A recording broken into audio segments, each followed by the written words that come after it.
Hello, fellow fans. I'm Mark, and united with me is my co-host. If you ever have a xenomorph problem, you should call this guy. It's Bryan.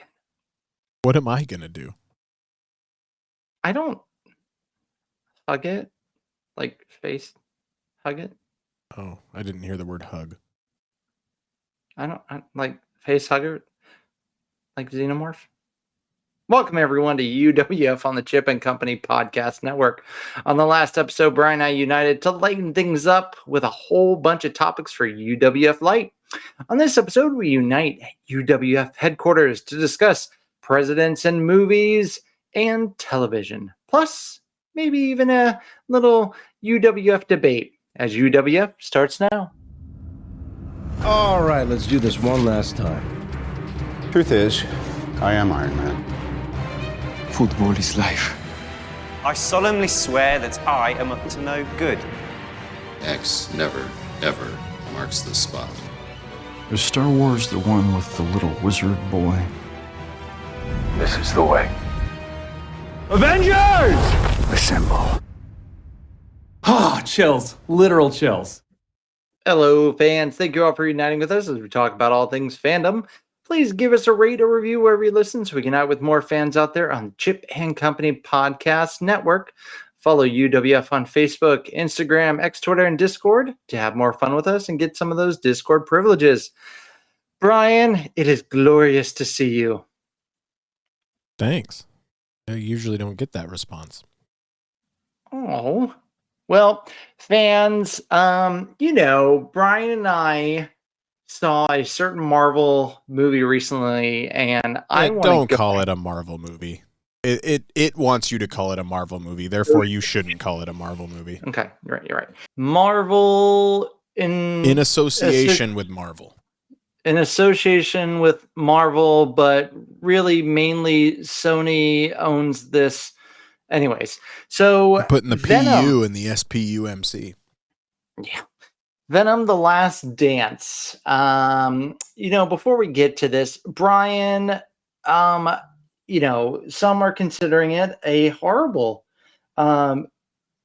movie, but I, for example, I'm a defender of horrible comic book movies. I defend Batman and Robin. I even had one or two nice things to say about Ghost Rider, Ben Affleck's Daredevil. It's because Ghost Rider is awesome. It's true.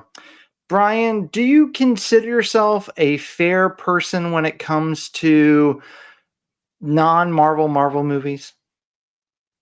Not typically. All right. Well, now let's stop teasing everyone. Bryan, what'd you think of Venom: The Last Dance? And should Michael Jordan and the 90s Bulls be pissed that they stole their thunder? I never really considered it that way. I think that the Venom trilogy is the worst trilogy in film. And I think that this film is the worst one of the three. God, in film, you didn't just stop for comic books. You went straight to film. Okay. Well, no, I mean, there's worse films.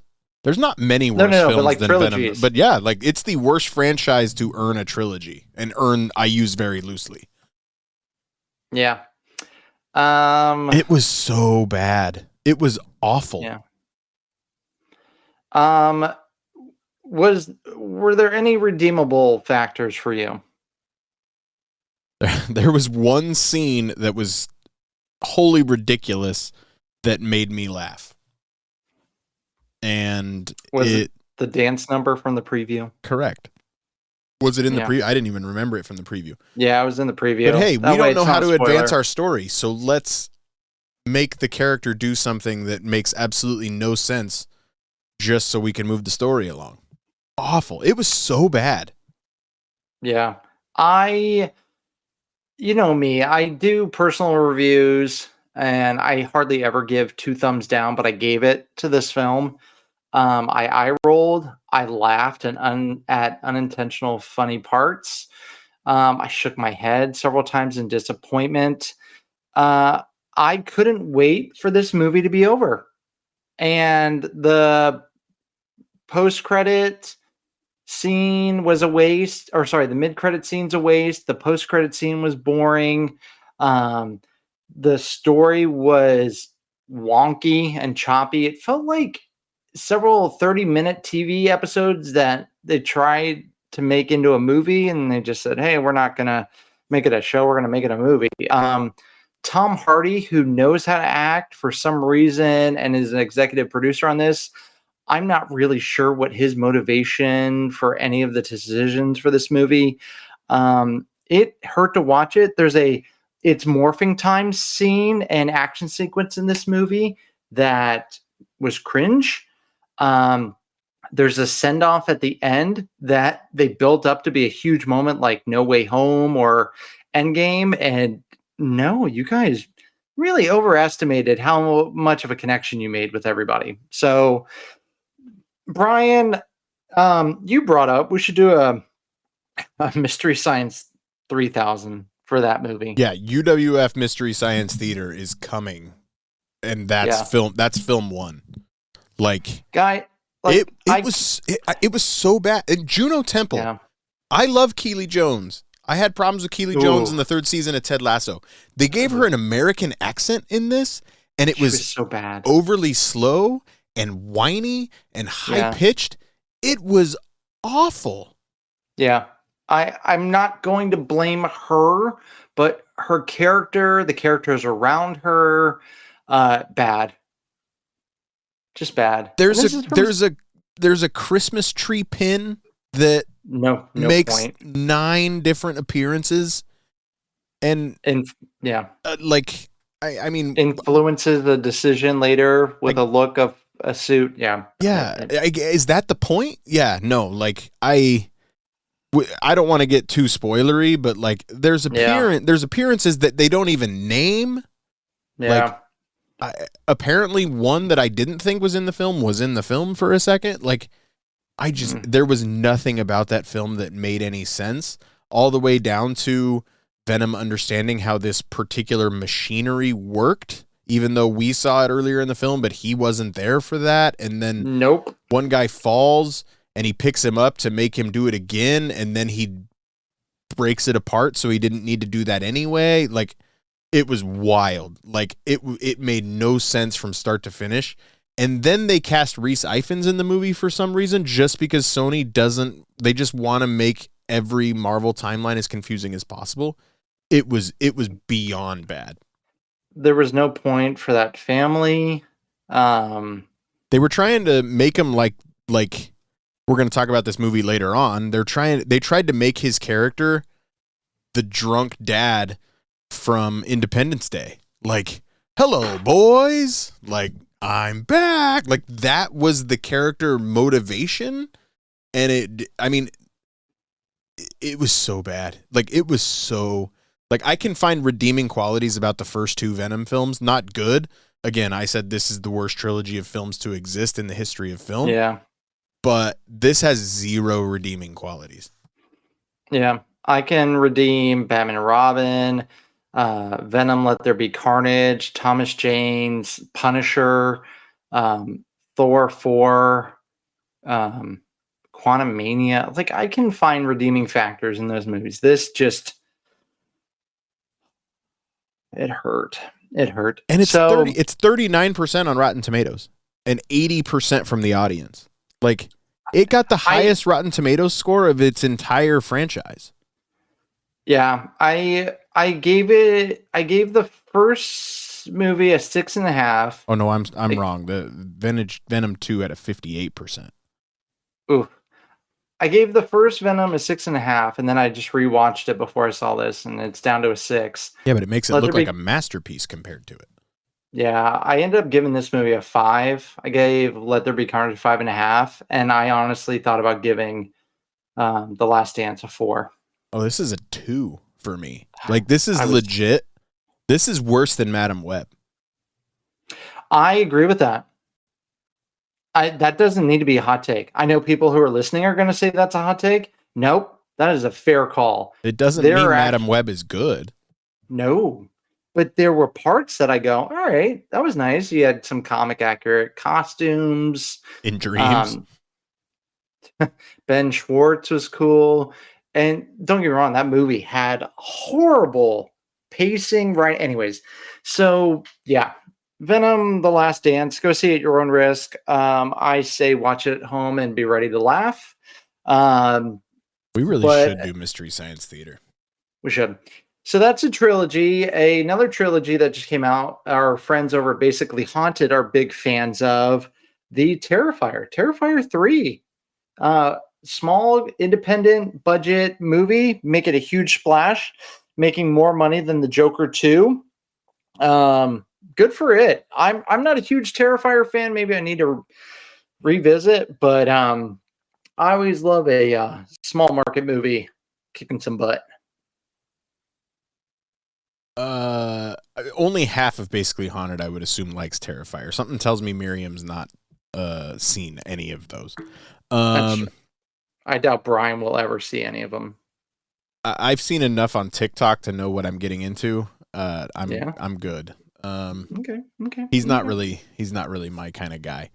Yeah. But no, like that. I mean, that's cool. Like the whole reason the guy didn't sign with a franchise is because he wanted to do what he wanted to do, and clearly, whatever he's doing is working for a specific set of fans, and it's working. Yeah. Let's see. I did recently see Smile 2, and I know I reviewed that, but I was thinking about it. I don't know if I said this on a previous episode, Bryan, and if it's an old person moment, please let me know. But good morning. Love. I'm Wilfred Brimley, and I'd like to talk to you for a few minutes about diabetes. Preemptive diabetes. Oh. I would like the director of Smile 1 and 2 to direct Midnight Suns for Marvel. You did say that, and I think it's a Michael Giacchino property. Yeah, that's right. You did say that. Man, people getting old sucks, but either way, it's fine. So yes, congrats to Terrifier 3. Follow Bryan and myself on X, Twitter, and Instagram, where we post up-to-date movie reviews if you're ever curious to see what we're thinking. And let us know if you agree or not. So in Discord, Bryan, we last week brought up the whole Wicked poster kerfuffle. Can I use kerfuffle for this? About the poster and the fan edit, and we thought it was blown way out of proportion. We had no issues with it, but friend, listener of the show, Patrick, who is wonderful, made a good argument. Bryan, I still do not agree that it was worth it. But Cynthia Erivo, who I will say is still the main reason I'm excited for the movie, came out with a statement. I'm really protective of the role. I'm passionate about it, and I know the fans are passionate about it. And I think for me, it was just a human moment of wanting to protect little Alphaba. And it was like a human moment. I probably should have called my friends, but it's fine. I think the studio has strongly encouraged her to say that. But yes, I agree with you. You should have vented to your friends. Yeah, that was damage control 101.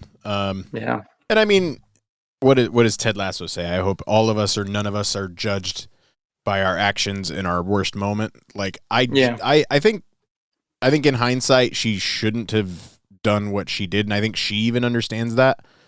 But ultimately, like, what's done is done. I hope there's been a personal apology to the poster creator. That's all I'm hoping. Like, I'm hoping they're like invited to the premiere or something. Like, they kind of got to bury the hatchet a little bit. And I think that person would take that.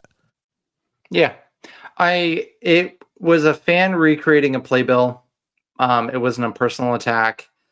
And you just got to realize with fandom, stuff like that happens. So, but let us know in Discord, just like friend of the show Patrick did. We had a very friendly, because we're all friends here at UWF, a friendly discussion about it. So we appreciate it. In recent previews, we got a big preview from Disney about what's up and coming for Disney Plus, Marvel, and it all looked great to me. Bryan, were there any aspects you were excited for? So the character of, we finally are getting confirmation that Simon Williams, aka Wonder Man, is on his way. There's a couple of different comic book iterations of Wonder Man, including the West Coast Avengers. Basically seen as a surrogate twin brother to Vision because they have such similar psychology, I guess is probably the right way to put it.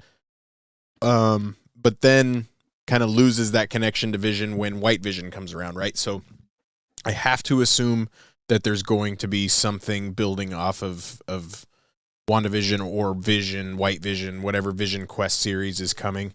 But the return of Trevor Slattery is happening in Wonder Man, and I didn't know this until that trailer dropped. So therefore, can we just fast forward 14 months until that show comes out? I'm fine. Like, I'm excited about Daredevil. I'm not overly stoked for Ironheart. I don't, the directions I hear of that taking on a bit of a Mephisto style role is interesting. I would have expected Ironheart to remain a little more grounded and not go so Mephisto-y. But we'll see. Like, I'll watch it all, of course. I'm very excited. December 22nd, What If Season 3. The only reason I'm excited is they have to replicate last year's release strategy where it's going to be one a day from December 21st through the end of the year. So that's going to be really fun. I think that is a perfect release strategy for that kind of show that time of year. And then we've also got the other films, including Deadpool and Wolverine hitting Disney Plus on November 12th. And then we've got 3 films next year for Marvel. So it's going to be a fun year. Friendly Neighborhood Spider-Man, January 29th, 26th. Are you a fan of that animation style for it? We didn't see enough for me to make a full-blown judgment on it, but it looks kind of what I expected it to look like. But it's definitely different. Yeah. Daredevil, I'm very excited for. In Wonder Man, that was a surprise. We do have to wait for a long time, but as long as we don't panic, we can handle it, Bryan. It's fine. So. Well, I panicked, but then I handled it. He's not a threat. He's just an entertainer. The first time I witnessed pure artistry. 1968, Planet of the Apes. I was sitting in the cinema next to my mum, watching mastery unfold before my very eyes. After the film, I asked her, how did they get those monkeys to do those things? And she patted me on the head and she said, it's not real, pet. It's just acting. That's when I knew. If they can teach those monkeys to act that brilliantly, just imagine what I could bring to the world. So you became an actor because you thought the monkeys were actually... Riding horses, I did, yes. When in fact, they were simply acting as if they were riding horses. I still can't get my head around it, to be honest. The fact that he's like, it seems like he's going to be a main character. Like, I knew this show was coming, even though Marvel never announced it. Unfortunately, there was actually a death on set, so that show stopped filming for a while.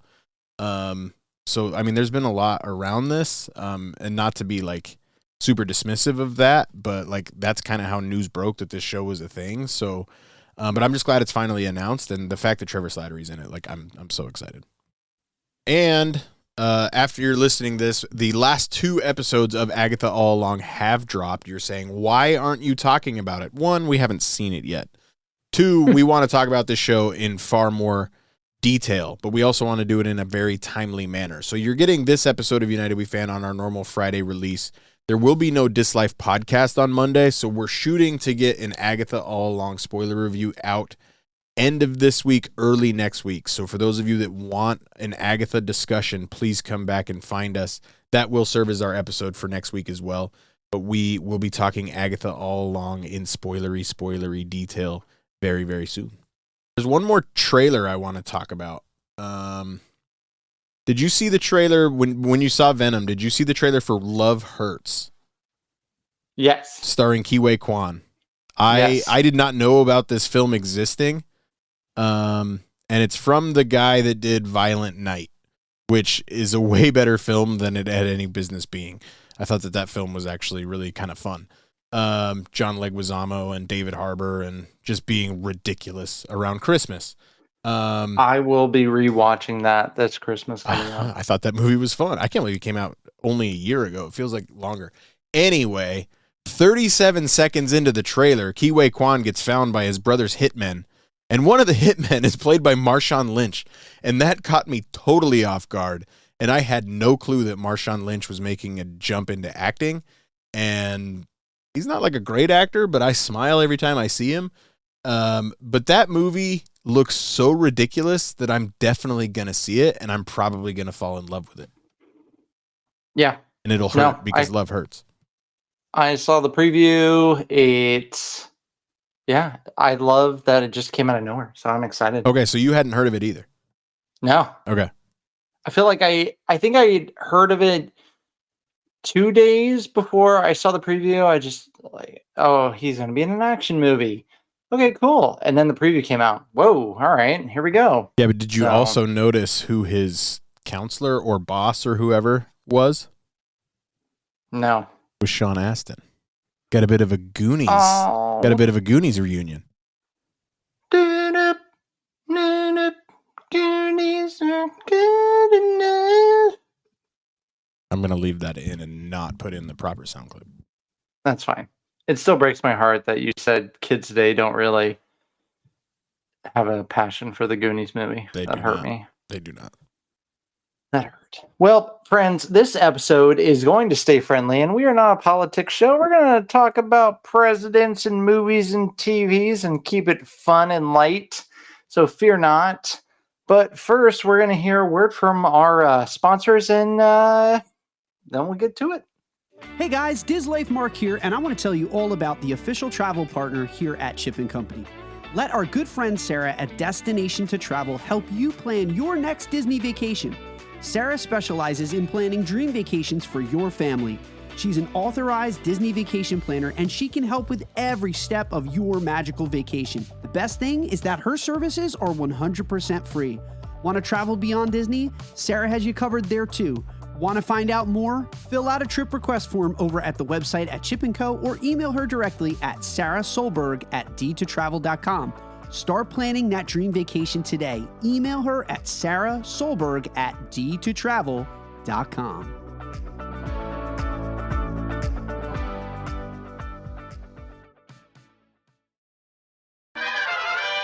Welcome everyone to UWF headquarters as Bryan and I discuss presidents in movies, television, some of our favorites.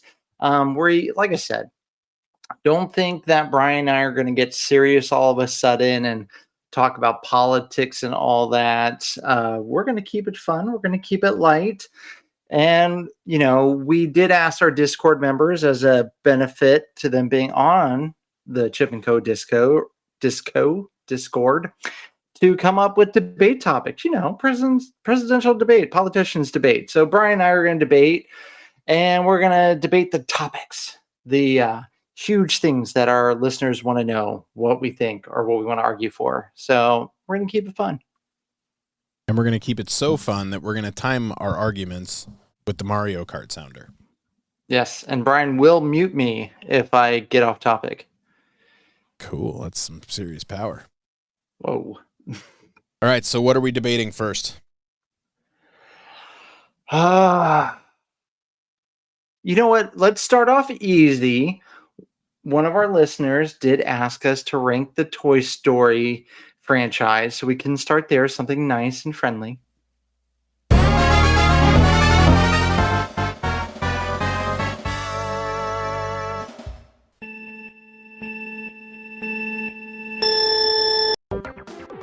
For me, it's simple. It's 1, 2, 3, 4 in order of release. Yeah, I need to go back and watch. Sometimes 3 and 2 flip flop, but yeah, it's 1, 2, 3, ... 4. Yeah. No, I think like one literally changed cinema history, right? Like, yep. So that's part of it too. 3, the only reason it's not higher is because I was 21 when it came out, like 22 when it came out, so it's a little bit different But it was kind of made for my generation at the same time. Like, it doesn't mean it's not a stellar film, but it also means that 1 and 2 are also one of the best animated films ever. I think 2 is better than it had any right to be, and 4 shouldn't exist. Yeah, and if you're gonna ask us to throw Lightyear in there, I'm gonna put Lightyear 5th. Yeah, Lightyear would come after 4 for me too. Yeah. See, look at that. We can be friendly. That means in this presidential debate, both of us agreed that the American flag is something to be proud of. We found common ground. Hey-o. Let's find something we don't find common ground on. I know. Actually, one more Toy Story debate real quick. Which one does Brian like more? Buzz Lightyear ride or Toy Story Mania? Oh, if it's just the comparison, yeah, Toy Story Mania is way better than Space Ranger Spin. Yeah. Good call. Get rid of Space Ranger Spin. Buzz is the best Toy Story character, but Toy Story Mania is a legend. Oh, I like Woody. All right, go on. What's our next topic? I picked that one. It's your turn, buddy. All right. I cede the floor to you. Why is Goose's death not emotional? No, not Goose. Sorry, Yondu. Why is Yondu's death not emotional in Guardians of the Galaxy Volume 2? It just felt like a death that should have been in a part 3. But then the entire film doesn't have any sort of emotional pull. No. Like, it's weird. I can't explain it. It was perfect in the second one, but it felt, we finally getting more of this guy. I was starting to like him more. Oh, nope, gotta kill him. I'm your daddy. Yeah, he may have been your father, boy, but he's not your daddy. Like, the whole premise of the film is having that found family, right? And the second film really is about the character of Peter Quill. Yeah. And the third film's more about Rocket than it is anybody. But honestly, for me, it wasn't his death was strong. His funeral scene with, everyone doing their salute, the fireworks, Sean Gunn's performance. I was just like, yeah, he got emotional because ends. Yeah, he got emotional because Yondu spent his entire life being an outcast because he made a mistake, and then people learned how he redeemed himself. I get why. It's just the scene didn't work for me, and then it just ends. It's the perfect place to end.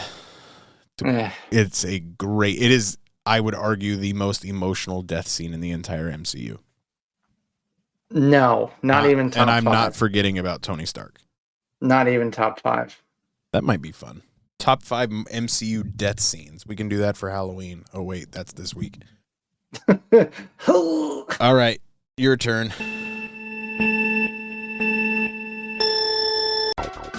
Brian, why is WALL-E not a top 10 Pixar movie? Because it's too self-aware of what it was trying to do. It was trying to be Ferngully, except it was overly preachy. There's nothing about it that is actually that entertaining. It is not Ferngully in any way. The animation is good, but that's the only appeal that the film has. Is the most beautiful scene of the entire thing is using a fire extinguisher to float through space, and that scene is like 6 minutes long, and it's way too long. And it's too self-aware, and it actually didn't tell much of a story. And again, did I mention that it preached way too much? I am the first person to ever bring up how a film is preachy. Wild Robot. No. Oh my God. Then Ferngully? I don't even understand how you can bring that up with that movie. It has 8 minutes of story. Your 8 minutes of... No, you're not. You're a lifetime of stories. All right, I'm ready. Okay. I got to consult my list here. No, you just put me on the spot. You don't get to look. Why not? I didn't say you couldn't look. All right. This will be a good one. Oh, Lord.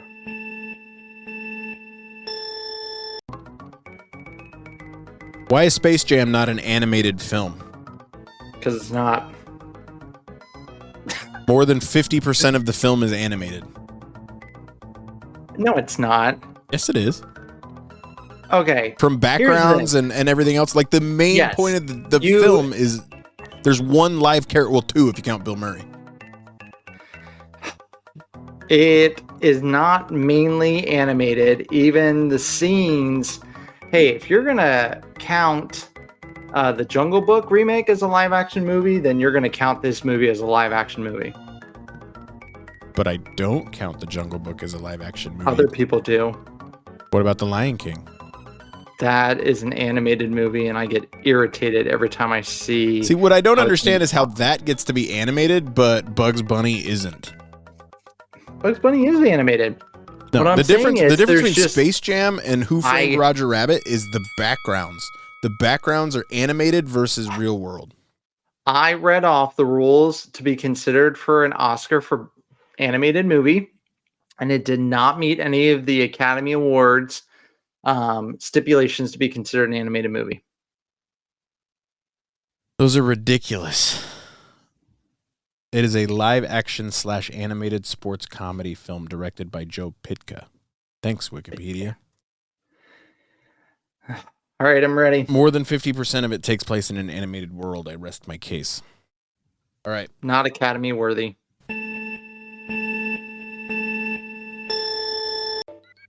Bryan, how is Remember the Titans not overrated? Yes, many people can have fond memories of it, but how can it not be considered overrated? Remember the Titans was ahead of its time. It wasn't. There was tons of other inspirational sports movies before that. Yeah, but it actually found a way to connect with its audience about something that actually mattered rather than just getting playing time. Remember the Titans is a great movie because it has great one-liners. It has spectacular performances from some of the best actors of all time. Ryan Gosling, Denzel Washington. He's a liability. Yeah, he's an absolute liability at corner, but he's still... I think the locker room scene with the Yo Mama jokes with Louis Lastik... Cringe. No, Cringe. not cringe at all. I just gave your mama a piggyback ride, and she weighs twice as much as I do. Everything about that movie is perfect, again, from the one-liners, and this is not a democracy. It is a dictatorship. It is not even in my top 5 of football movies. Yeah, but unnecessary roughness is in your top 5. Sure is. I rest my case. I think the last one I have... Do you have any more? Oh, shout out to you though. The more I think about it, I don't think I like the movie Rudy anymore at all. You're welcome. And that is because of you. Fabio wanted to know. Oh yeah, we can go with that one. Why should I watch Life is Beautiful? No. He wanted to know Life is Beautiful is worth watching. Oh. I agree. It is definitely worth watching.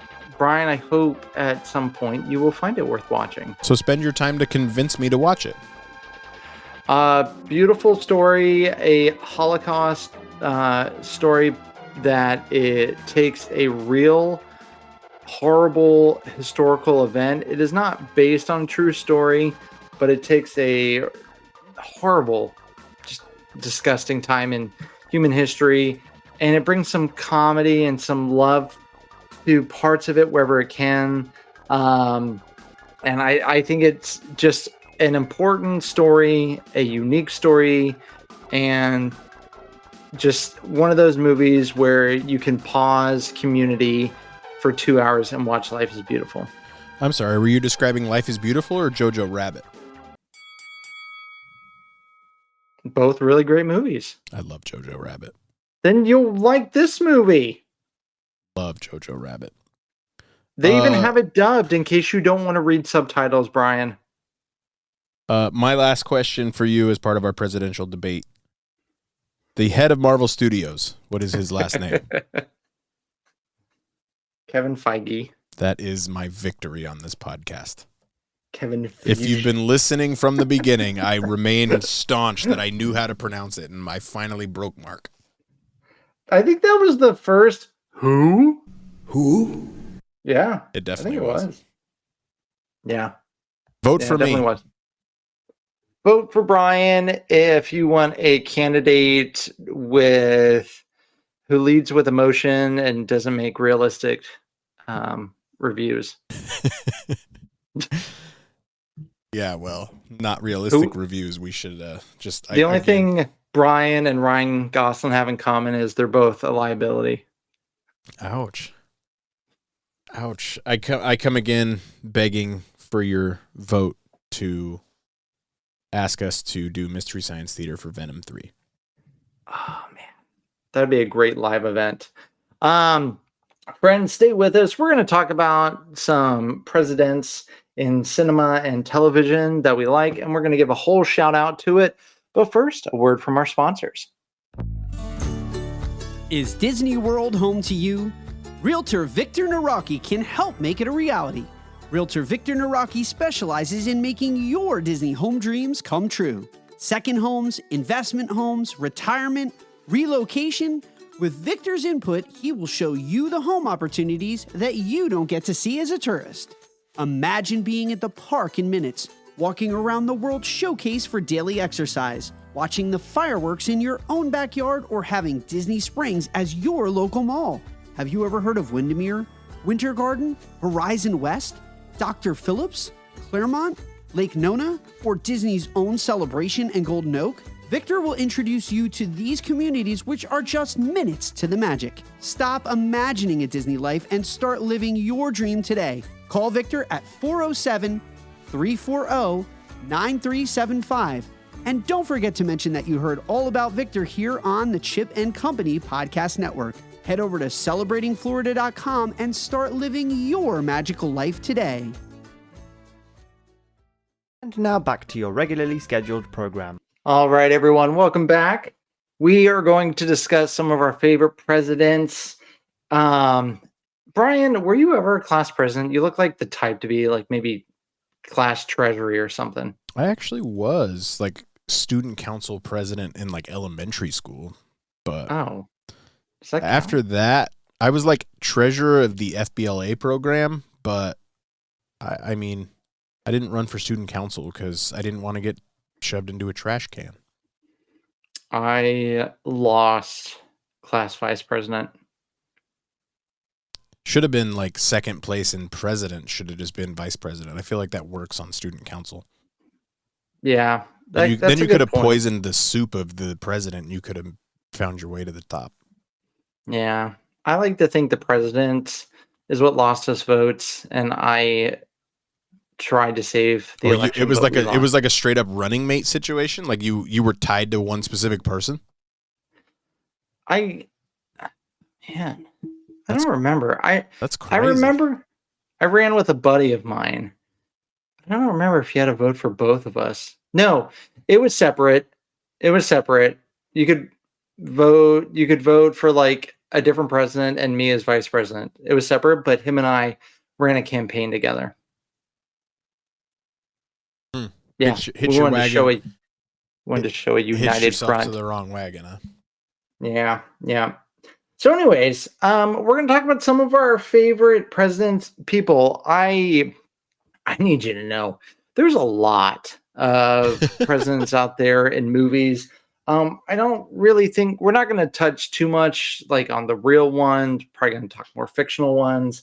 But good Lord, there's a lot. So if we leave out your president, let us know. That's why we have Discord, or comment on our Instagram or Facebook and let us know which presidents we left out that you like. But think about ones that like there's presidents in a lot of films, but then you think about like the movie First Kid, like technically his dad is the president, right? Like even though he doesn't really matter. My Date with the President's Daughter, like I'm sure the president is in that film. How dare you say that character doesn't matter in that masterpiece? Which one? Both. Actually, I did really enjoy First Kid. Yeah, no, I love First Kid, but it doesn't mean that Disney the president matters. Yeah. Yes. Sinbad. I'm going to watch that after I watch his Genie movie. With the gigantic paper towel roll, like machine. Yep. Spitball. That's the word I'm looking for. All right, Brian, take it away. Who is your nominee for presidential Rushmore? Do you want? I mean, in what order should I go here? Am I going like most serious or most fun? You know what? Give them whatever. Like we'll do it as like a class thing. Like most likely to succeed, most likely to be popular, whatever. Just give them whatever title you want. Okay, most likely to get my vote in real life is President Thomas J. Whitmore, Bill Pullman's character from Independence Day, the greatest on-screen president that has ever been out there. The 4th of July will no longer be known as an American holiday, but as the day when the world declared in one voice, we will not go quietly into the night. We will not vanish without a fight. We're going to live on. We're going to survive. Today, we celebrate our Independence Day. Yeah. I kind of like what they did with him in the second one, but the second one just missed the mark by a lot. I don't remember it at all. But that speech still gives me goosebumps. Good choice. His actual real life son plays Bob in Top Gun Maverick. So I like to think in my own personal headcanon that because they give you just enough of President Whitmore's background through like talking heads on like Meet the Press and stuff in Independence Day at the beginning, that he's a former fighter pilot, which would have, if they didn't tell you that, would have made the end of the movie really weird. But he's a former fighter pilot, former Air Force. So I like to think that his love for the armed forces and saving the world then went down to his son, who then became Bob, the fighter pilot for the Navy in Top Gun Maverick. And they're the same family, both on screen and off screen. I dig it. I do feel like the events of Independence Day would have come up in Top Gun Maverick if they were in the same universe, however. I will climb out of this rabbit hole and go with. I like Michael Douglas in The American President. Actually, I don't know him. Talk about a film where not a lot happens. Wow. Actually, you know, the president I think I might vote for more is Kevin Kline in the movie Dave. So Kevin Kline, Sigourney Weaver, Ivan Reitman directed, who did Ghostbusters. I really like that movie, Dave. Did I know Ivan Reitman directed Dave? I had to have known that, right? Now you know. The more you know. Arnold Schwarzenegger's in it too. Okay, so that was most likely to get my vote. Most likely to... what do you want me to go with next? Most likely most likely to strike fear in the opponent's heart. There you go. President James Marshall, Harrison Ford's character from Air Force One. Yeah. Get off my plane. I didn't realize that movie was rated R. That movie's awesome. And if it came out today, it wouldn't be rated R. No. But I think it's just enough political violence. Either way, the entire film was able to fund the Colorado Avalanche re-signing Joe Sakic. So therefore, I love that film, if for no other reason. Can you explain that for our listeners and me? I can't. I really can't. There is a documentary called Saving Sakic on ESPN Plus. Watch it. Harrison Ford even makes an appearance in it. It's really hard to explain, but long story short, the owner of the Avalanche didn't have the money to pay Joe Sakic, and then got the money to pay Joe Sakic because Air Force One came out 4 months earlier than it should have, and therefore funded Joe Sakic's contract. Well, all right then. I'm, to strike fear, I'm going to go with Benjamin Walker, and everyone's gone probably who? Who? He played Abe Lincoln in Abe Lincoln Vampire Hunter. So if he can take out some vampires, I think he can strike fear in his opponents. I'll take that. There you go. Brian, I'll have to ask, who do you think is going to protect us better from an alien invasion? Stephen Colbert in Monsters vs. Aliens? Don't cry, little darling. You're making my knees hurt. Or Jack Nicholson in Mars Attacks? I love both. I honestly love both. And I already gave most likely to earn my vote to President Whitmore from Independence Day because he's probably the correct answer here. I feel like Jack Nicholson was so dismissive of the Martians early on. I do think that Stephen Colbert in Monsters vs. Aliens gave them the reverence they deserved. So I'm going to go with Stephen Colbert in Monsters vs. Aliens. I mean, he did do a wonderful Close Encounters theme transition into Beverly Hills Cop to try to win the aliens over. It sadly did not work. It did not. No. And then Jack Nicholson, he just asked the aliens, can't we all just get along?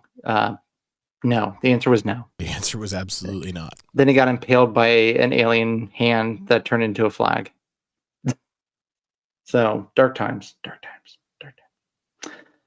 My vote for the most realistic portrayal of a president on screen. Ooh.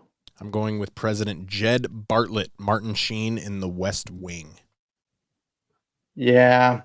I always say I want to finish that show. I don't think I ever did, but The West Wing is far better than it has any business being, and I think it has broader appeal than you'd expect it to have because it is such kind of a niche thing, but ultimately everybody's mildly familiar with what The West Wing is and the White House and everything else. But the broad appeal that show has actually really surprises me, but it really was just ER for politics. But I think Martin Sheen's character in that show, he's fantastic. And I think that show was a jumping off point for so many people, including Dule Hill, my buddy Burton Guster from Psych. But I'm going to go with most realistic portrayal of a president on screen is Jed Bartlett in The West Wing. Brian, did you know the head writer of that also worked on The American President as well as Moneyball? Aaron Sorkin? Yeah, the guy who said American President was too boring. Nothing happened. I said an Aaron Sorkin project was boring? What is wrong with me? Yeah, I'm going to talk about preachy. Probably more realistic. I'm going to go with Michael Douglas from The American President. So, but you brought up a TV president. I'm going to give a shout out to Dennis Haysbert, the president from 24. So, Dennis Haysbert. Haysbert, thank you. Or maybe many people know him as Serrano from Major League 1, 2, 3. Is he Serrano? Yeah. He's Pedro Serrano? Yeah. Oh, I think most people recognize him. Me right now? No. I think most people recognize him as the Allstate man. Oh. Are you sure? Maybe like an older generation. My favorite portrayal that for everyone listening at home, Brian is currently fact checking me. I am. I didn't realize you're correct though. Dennis Haysbert is Pedro Serrano. For me, Dennis Haysbert is the Allstate guy. Then he is the president from 24. But right below that is Captain Holt's former partner who goes dirty in that season finale of Brooklyn Nine-Nine. Wait, what was the show? Desperate Housewives that he referenced? Yes. Yeah, okay. I'm gonna do presidents most likely to make you laugh. I'm gonna go with Chris Rock from Head of State. I haven't thought about that movie in so long. I think about that time for Chris Rock, Down to Earth, Head of State. That was a time in the mid 2000s. I'm going to give a shout out also to Peter Sellers for Dr. Strangelove. And then a movie many will probably not know. It's called My Fellow Americans. It's got Jack Lemmon, James Garner, and Dan Aykroyd in it. So presidents most likely to make you laugh. I'm going to go with those 3 films or 4 films. Did I say 3? 4? Whatever. President most likely to make me laugh. It is the character, Craig Robinson's character, Daryl Philbin from The Office. He portrayed the president in the Threat Level Midnight, Michael Scarn. And he was going after the insurance money of the arena, and then ends up calling back Michael Scarn, even though he was the bad guy, and he got to remain president. But yeah, Threat Level Midnight, Daryl Philbin.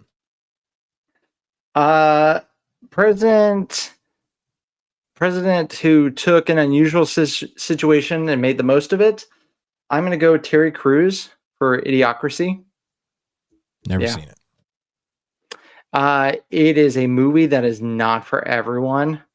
It's one of those movies where I watch every once in a while, but yeah. So, are we going to talk about the man with the smoothest voice being president in Deep Impact? Sure. Deep Impact or Armageddon? Which one's better? I like Armageddon way more.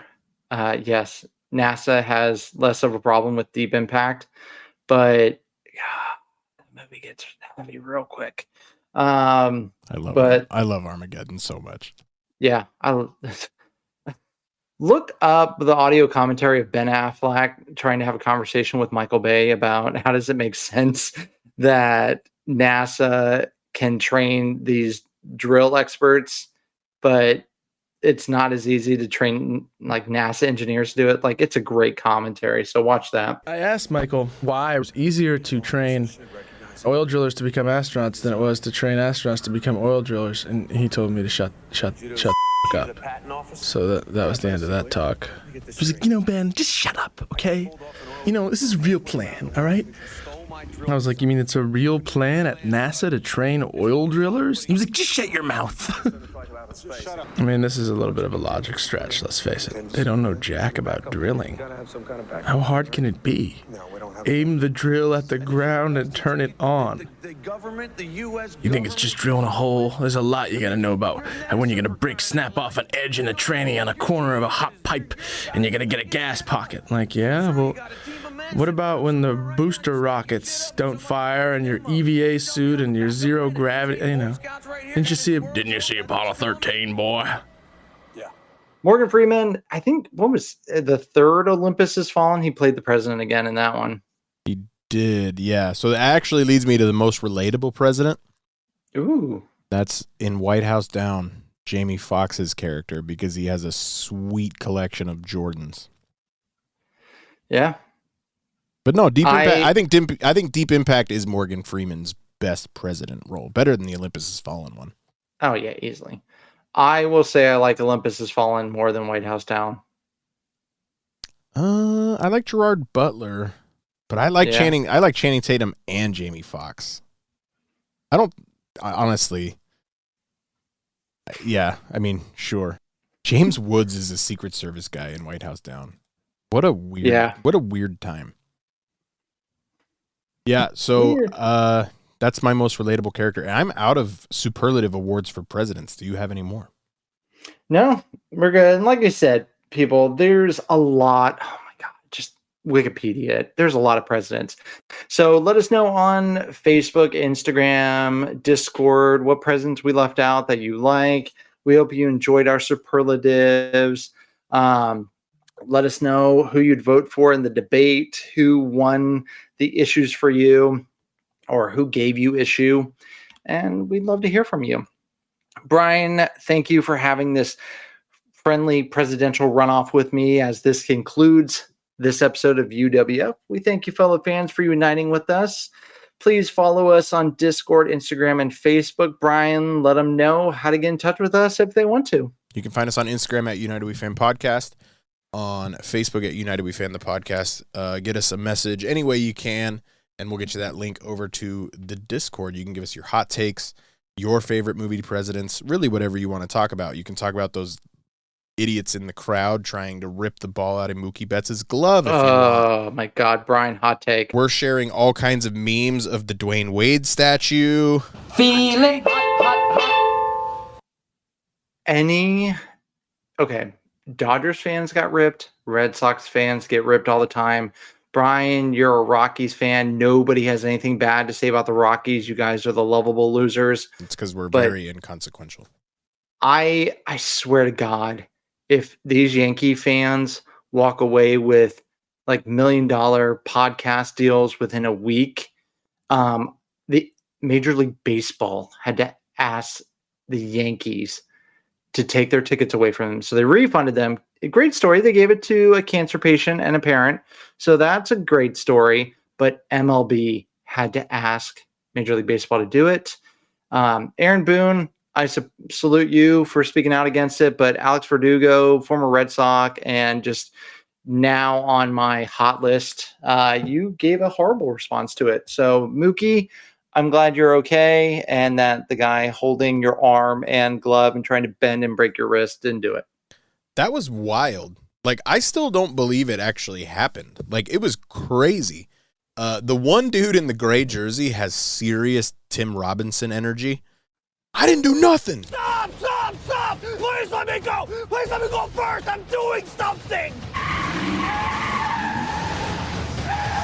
Hi, can I take your order? 55 burgers, 55 fries, 55 tacos, 55 pies, 55 cokes, 100 tater tots, 100 pizzas, 100 tenders, 100 meatballs, 100 coffees, 55 wings, 55 shakes, 55 pancakes, 55 pasta, 55 peppers, and 155 taters.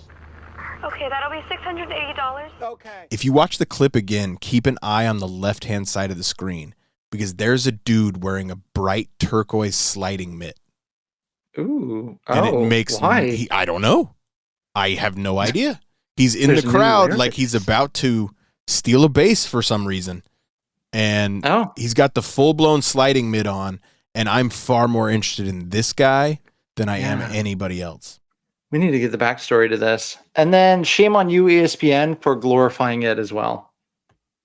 So I don't know. Like, I find the humor in it. So if finding the humor in it is glorifying it, then you can probably be mad at me. I don't think these guys should be getting interviews and supported by a major sports entertainment company. Entertainment. They gave us something we've never seen before. Thank you again, fans, and listen to us wherever you check out your podcasts. Bryan, always a pleasure. Till we unite again, fans, remember this episode is a salute to all presidents, but mostly American.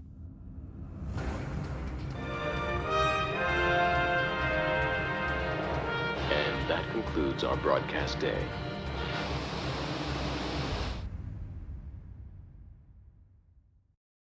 Diz Life Podcast is brought to you by the Happiness is Addictive collection.